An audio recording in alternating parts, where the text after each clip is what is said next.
El dulce aroma a canela y pino era el perfume de mi vida, una esencia que me transportaba directamente al corazón de nuestra casa familiar. No había un día que no me despertara con la certeza de que mi mundo estaba en perfecta armonía, un lienzo pintado con los colores más vibrantes de la felicidad. Mi vida era un constante reflejo de la palabra hogar. Mi padre, Antonio, era el pilar inquebrantable de nuestra existencia. Un empresario de éxito, sí, pero ante todo, un hombre cuyo amor por su familia era tan vasto como el imperio que había construido. Sus manos, que dirigían empresas, también eran las que me arropaban cada noche de mi infancia, las que me enseñaban a andar en bicicleta, las que, ya de adulta, palmoteaban mi hombro con orgullo después de cada acierto profesional. Esther, mi niña, decía con su voz grave y cariñosa, eres el futuro de todo lo que hemos labrado, la sangre que corre por las venas de esta familia y de nuestro legado. Mi madre, Consuelo, era el sol que iluminaba cada rincón. Su risa, melodiosa como una campana de viento, llenaba la cocina con la misma alegría con la que sus guisos llenaban nuestros estómagos. Era ella quien tejía la urdimbre de nuestras tradiciones, quien mantenía vivos los rituales que hacían de cada día festivo una celebración inolvidable. La víspera de Navidad era su obra maestra. El aroma de sus buñuelos se mezclaba con el del ponche y el pino fresco que mi padre había elegido con meticulosa atención. Y luego estaba Daniela, mi hermana menor.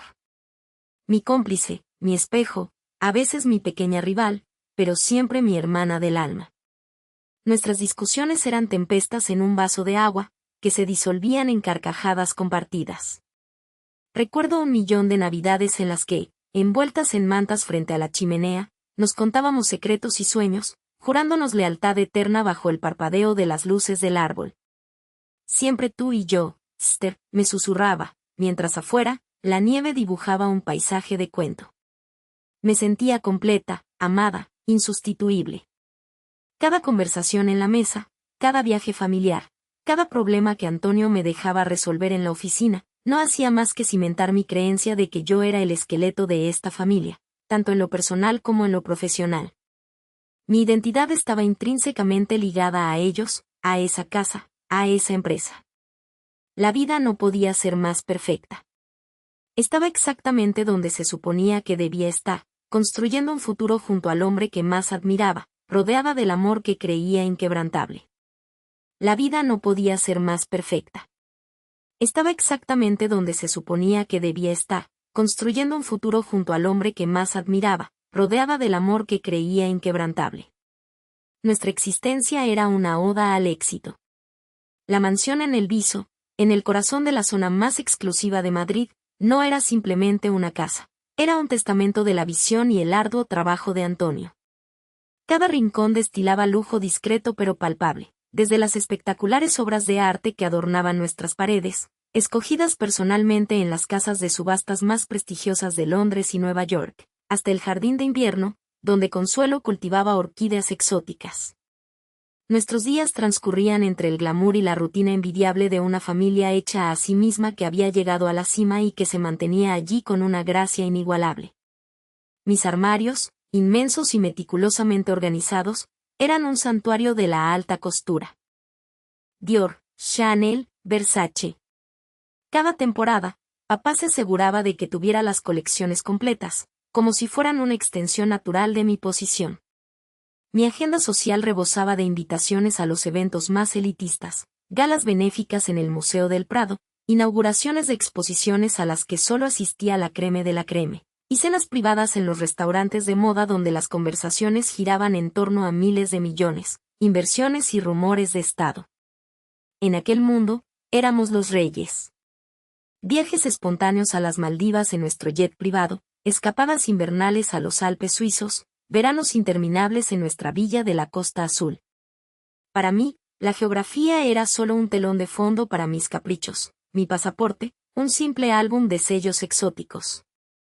Pero más allá de los lujos, lo que realmente cimentaba mi felicidad era Antonio. Para él, yo no era solo su hija, era su primogénita, su heredera, su confidente. Esther, nadie entiende este negocio como tú, me decía a menudo, con esa mirada suya que rebosaba orgullo y una confianza que me inflaba el pecho. Era un patrón repetido. Cada noche, después de la cena, nos sentábamos en su despacho. Él, en su sillón de cuero, con una copa de brandy en la mano, yo, apoyada en el marco de la puerta, escuchaba sus hazañas empresariales, sus planes de expansión, sus intrigas con la competencia. Hablábamos de cifras, de estrategias, de conquistas. Yo le ofrecía mi perspectiva, analizaba sus posibles movimientos, a veces incluso me atrevía a sugerir tácticas audaces. Él siempre escuchaba, asintiendo, y rara vez rechazaba mis ideas. Sentía que cada una de esas conversaciones fortalecía el lazo que nos unía. Era más que afecto, era una admiración mutua, una sociedad inquebrantable que se extendía desde la mesa ejecutiva hasta el corazón de nuestra familia. Daniela y Consuelo eran parte de ese idilio, por supuesto, pero mi conexión con Antonio era de otro nivel. Nos complementábamos, la visión de él y mi capacidad de ejecutarla. Era el eje de mi universo, el faro que guiaba mi existencia. Con él a mi lado, en la cima de nuestro imperio, el futuro se presentaba como un lienzo interminable de posibilidades, todas ellas brillantes y seguras. No había nubes en mi horizonte.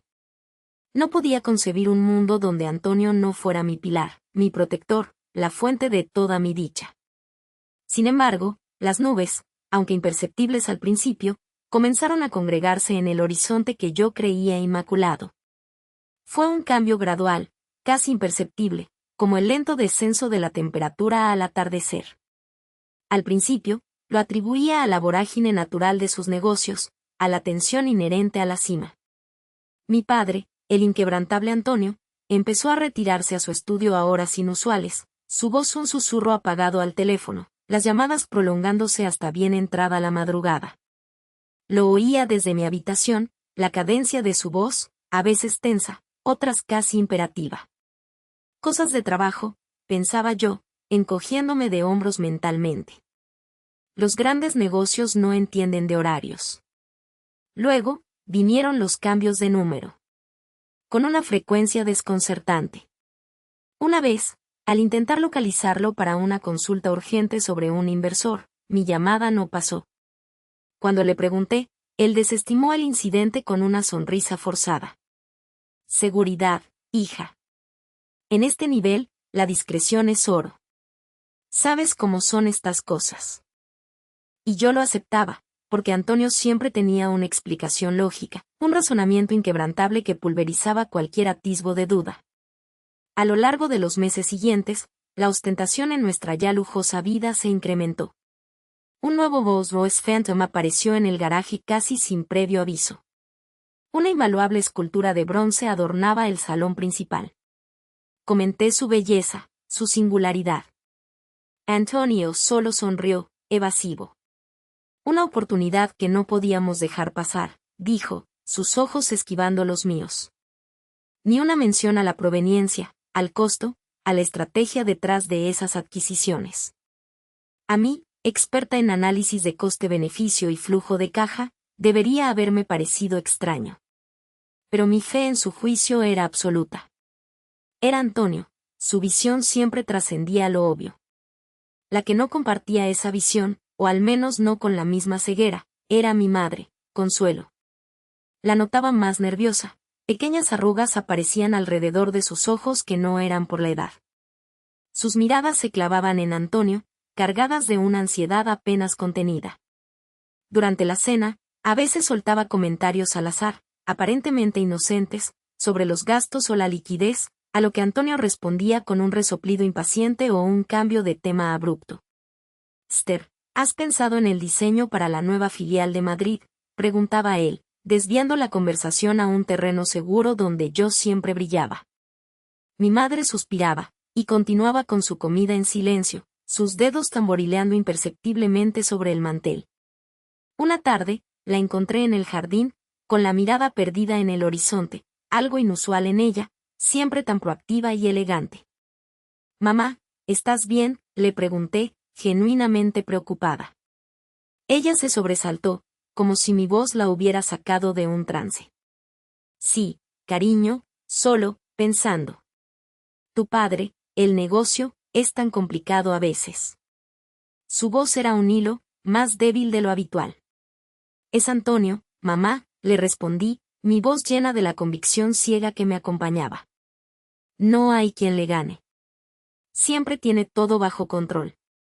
Son gajes del oficio en este nivel. A más éxito, más desafíos».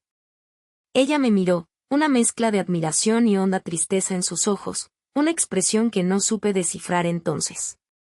Debí haberla presionado, debí haber interpretado esa sutil tensión, esas señales que gritaban desde las sombras.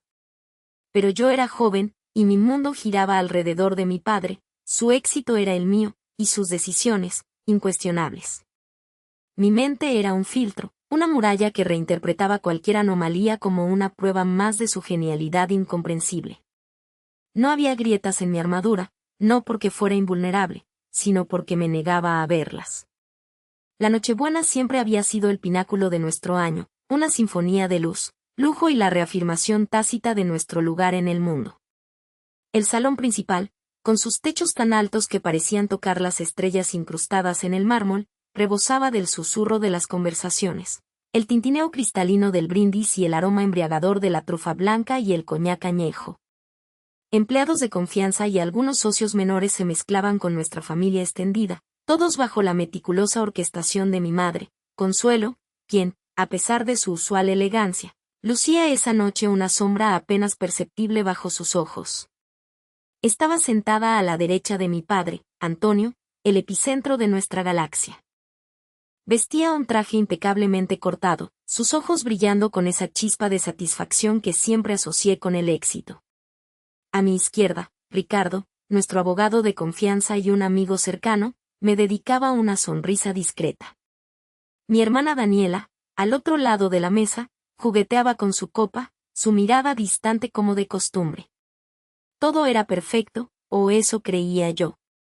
Al filo de la medianoche, mi padre se puso de pie, copa en mano, y el murmullo de la sala se acalló.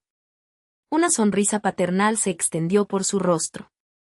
Mis queridos amigos, mi amada familia, la voz de Antonio llenó el espacio, cálida y resonante. Este año ha sido, una vez más, un testimonio de nuestra fortaleza, de nuestro trabajo y, sobre todo, de la lealtad que nos une. Hemos superado grandes retos, y hemos celebrado victorias aún mayores. Habló de los éxitos de la empresa, de la expansión, de los sacrificios de todos. Mencionó mi contribución directa en los últimos proyectos, la mente brillante de Esther, dijo, y sentí un calor de orgullo. Mi madre forzó una sonrisa, y un escalofrío me recorrió al recordar su mirada triste en el jardín. Lo ignoré. Pero entonces, su voz cambió.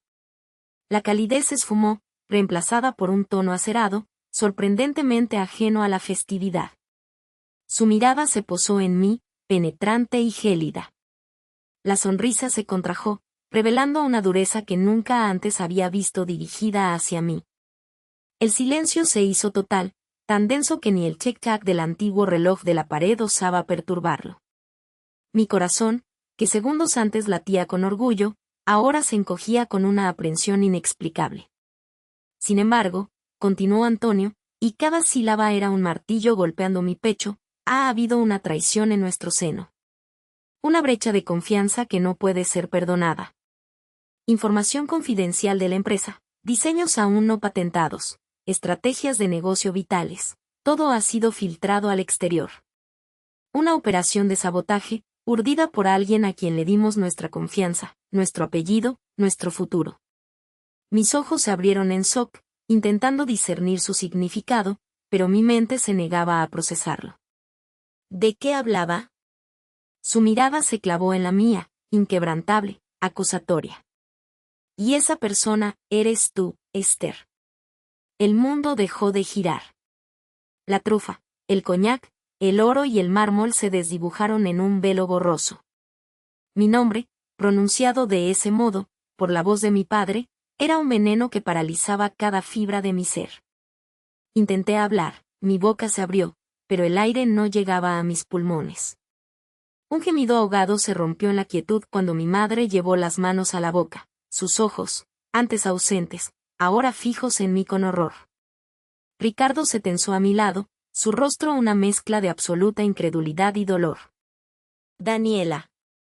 Daniela simplemente me observaba, su expresión ilegible, casi ajena.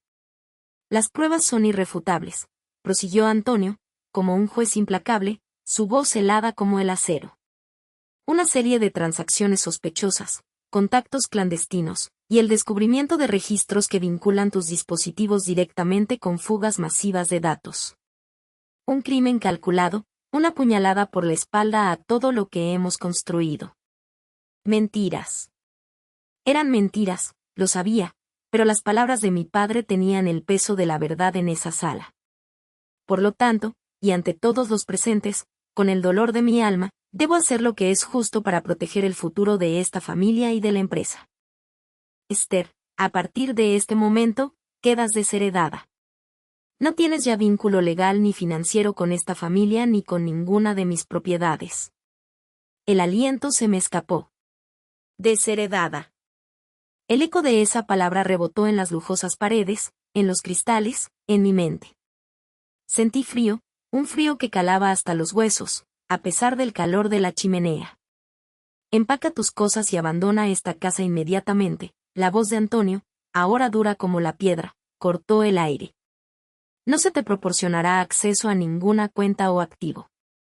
Cada céntimo, cada propiedad a tu nombre, será congelado y reasignado. Eres una extraña a partir de esta noche. Mis ojos se llenaron de lágrimas que quemaban, pero me negué a dejarlas caer. No ahí, no frente a él, no frente a todos. Mi padre, el hombre al que había idealizado, al que había defendido ciegamente, me estaba arrojando a la oscuridad, sin explicaciones, sin piedad. La figura que había construido en mi mente se derrumbó con estruendo, aplastándome bajo sus escombros. La traición no era simplemente ser expulsada, era la aniquilación de mi identidad, la destrucción del mundo que había habitado, el desvanecimiento de mi propio ser ante un acto de poder tan cruel como incomprensible. No había grietas en mi armadura, pensé, había un abismo. Y yo estaba cayendo.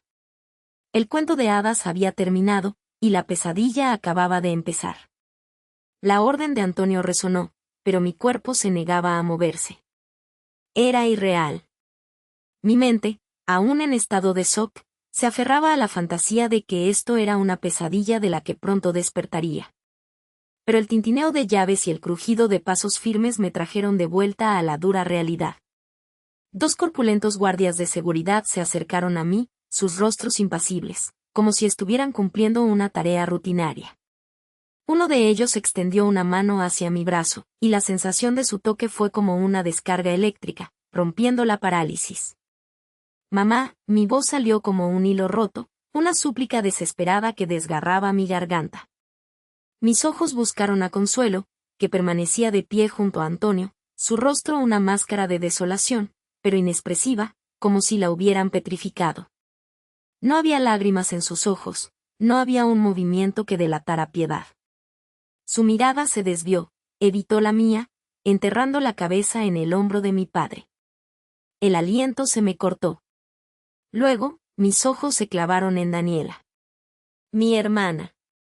Con ella había compartido secretos, risas, la cama en noches de tormenta.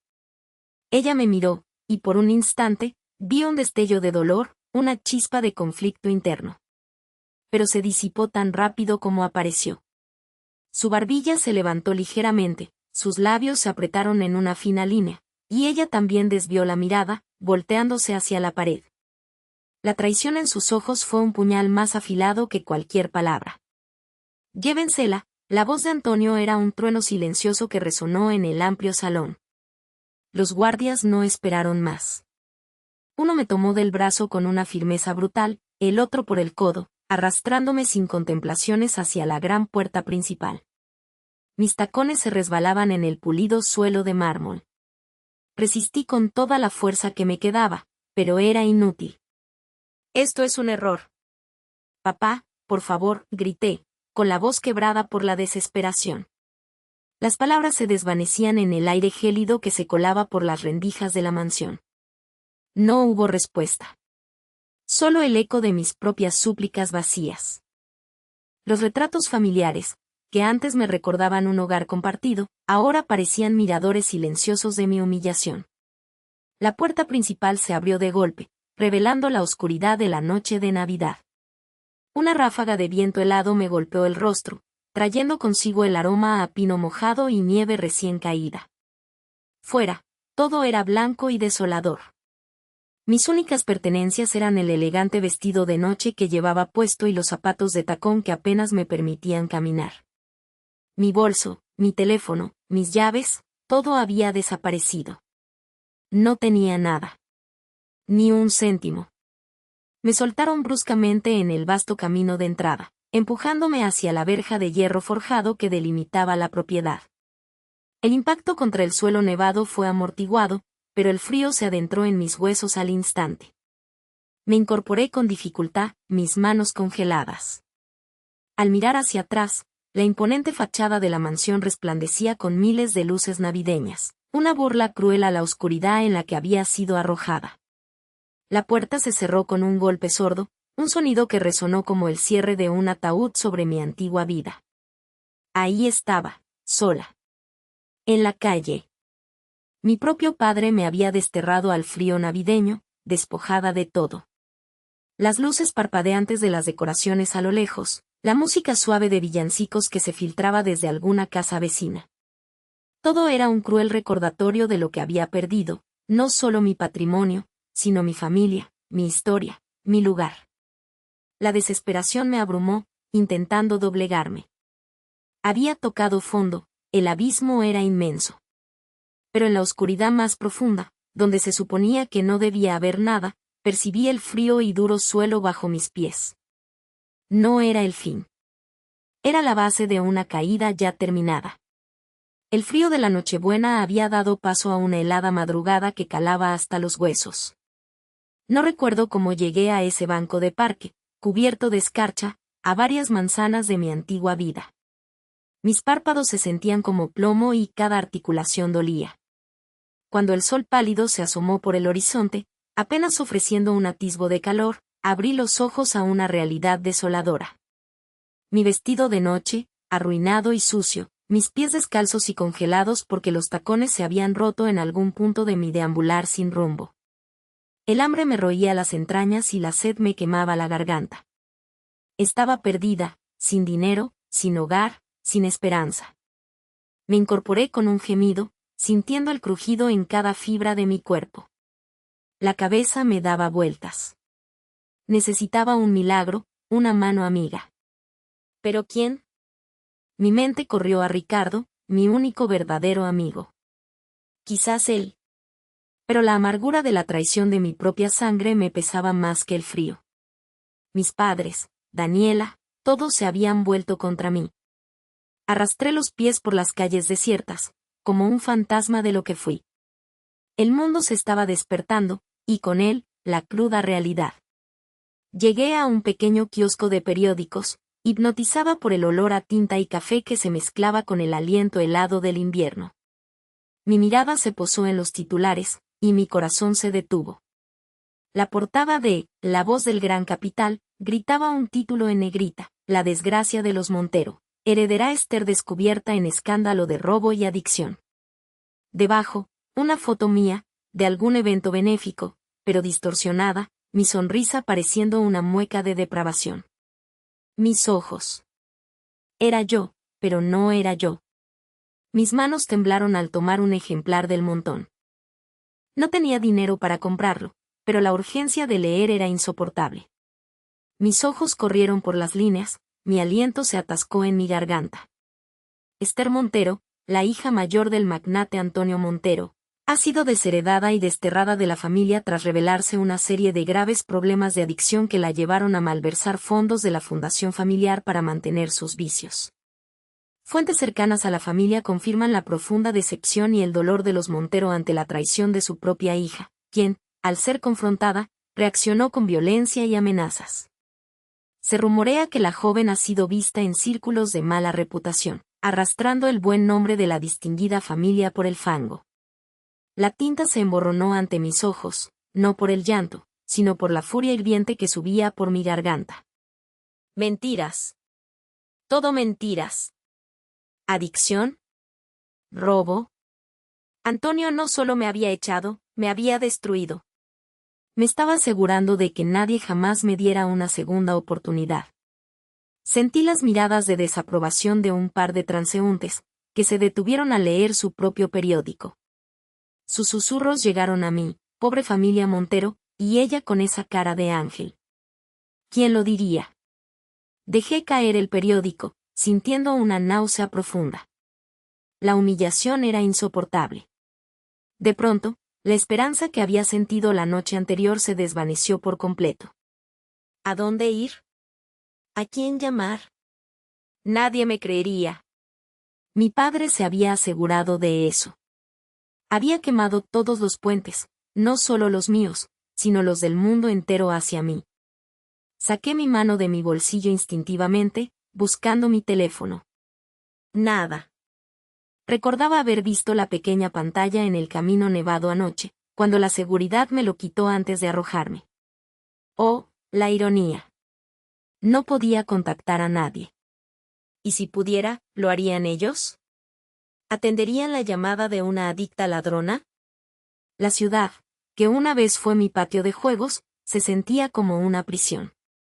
Cada edificio alto, cada coche de lujo que pasaba, cada escaparate brillantemente decorado, me recordaba lo que había perdido. No era solo la riqueza, era mi identidad, mi reputación, mi dignidad. Había sido aniquilada públicamente, borrada de la sociedad como si nunca hubiera existido, solo para ser reemplazada por una caricatura vil y despreciable. Me sentía vacía, como un esqueleto que deambulaba sin propósito, condenada al ostracismo. El frío invadió mi cuerpo, y esta vez, no era solo el clima. Era el frío de la soledad absoluta, de la traición sin límites. Había llegado al fondo. Y era un lugar oscuro, sin retorno aparente. La ciudad, mi prisión. Un esqueleto, dijiste. Sí, así me sentía. Pero un esqueleto tiene huesos, y los míos dolían.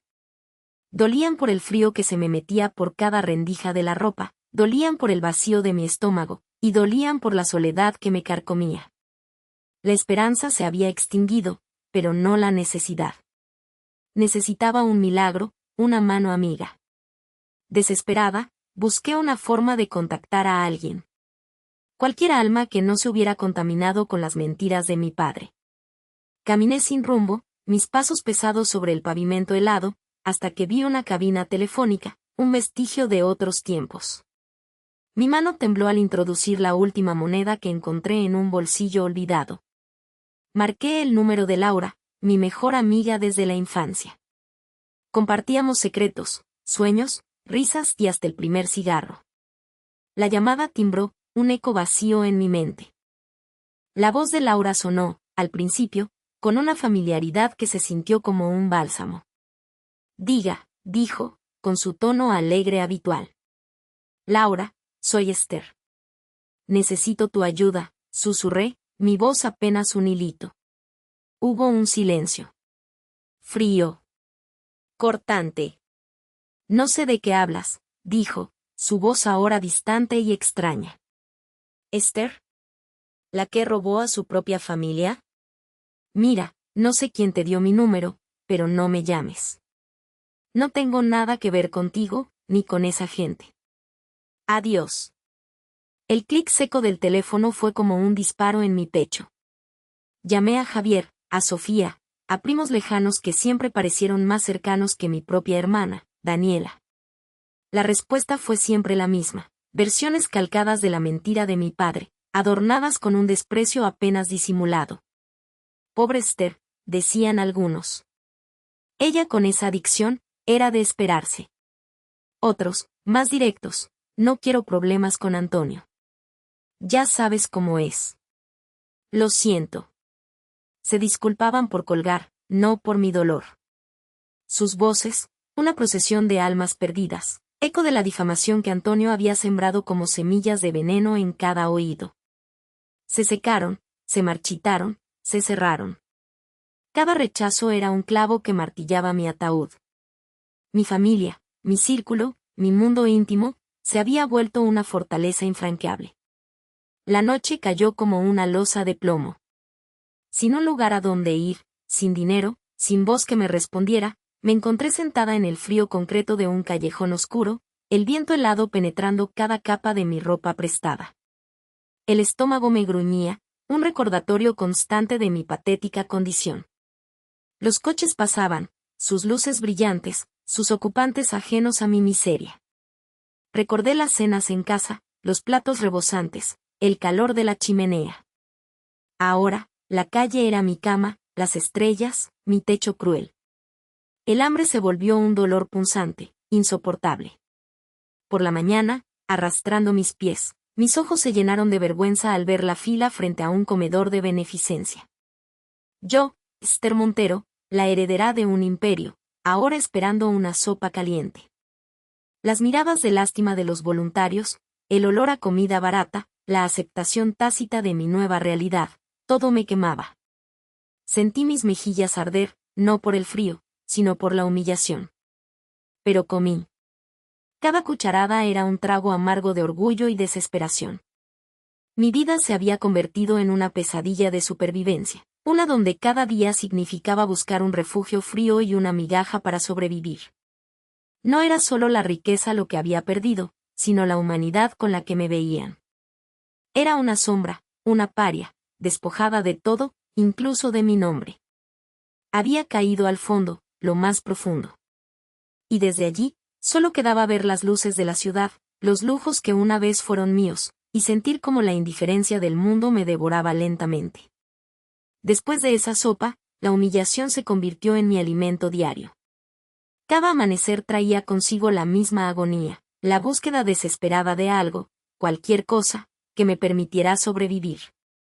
Caminaba kilómetros cada día, mis pies descalzos dentro de unos zapatos encontrados, mis huesos doliendo por el frío.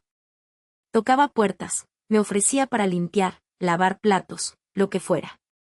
La gente me miraba con lástima, a veces con desconfianza, pero casi siempre con la misma respuesta: lo siento, no hay nada. Mi aspecto era impresentable, lo admito. Sucia, despeinada, con la ropa ajena que apenas me cubría. Pero incluso cuando lograba conseguir una entrevista, un rayo minúsculo de esperanza se encendía, solo para ser aplastado brutalmente. Recuerdo la vez que casi consigo un puesto de lavaplatos en un pequeño restaurante. El dueño, un hombre amable con manos callosas, me había dado el visto bueno. «Empiezas mañana, muchacha», me dijo con una sonrisa. Una media hora después, mi corazón se encogió. Me llamó de vuelta, el tono frío, distante. «Lo siento, Esther. Ha surgido un problema. El puesto ya no está disponible». No me dio explicaciones.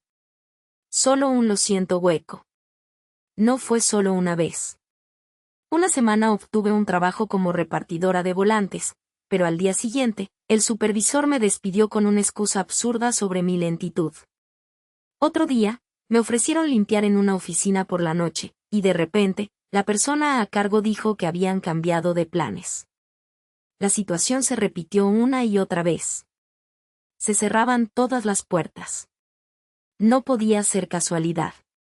Sobre mí se cernía una sombra invisible, una presencia que conocía demasiado bien. Era la huella de mi padre, Antonio.